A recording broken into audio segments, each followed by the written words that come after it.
बातमी आहे जळगावमधून। जळगावमध्ये गुलेन बॅरे सिंड्रोमचा पहिला रुग्ण आढळलेला आहे। रुग्ण आढळताच जिल्ह्यातील आरोग्य यंत्रणा सतर्क झाली आहे। जळगावात पहिला रुग्ण आढळलेला आहे तर जीबीएसचा शासकीय वैद्यकीय महाविद्यालयात त्याच्यावरती उपचार सुरू आहेत। रुग्ण आढळताच जिल्हाधिकारी आयुष प्रसाद यांनी बैठक घेतलेली आहे।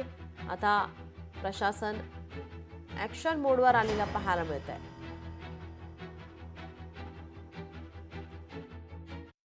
50 वर्षाची जळगावची महिला आहे, जिला की 5 दिवसापासून पायामध्ये विकनेस होता व 2 दिवसापूर्वी उलटी आणि संडास लागलेली होती। आपल्या वैद्यकीय महाविद्यालयामध्ये शासकीय वैद्यकीय महाविद्यालय जळगाव येथे ती ॲडमिट झालेली आहे। तिची नर्व कंडक्शन स्टडी झाली, MRI करण्यात आला व CSF जे म्हणजे मणक्यातलं पाणी असतं त्याची तपासणी करण्यात आली। तो कन्फर्म GBS झालेला आहे।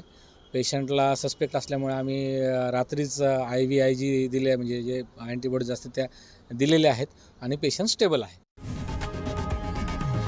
लोकशाही मराठी ऐका, पहा, जागरूक रहा।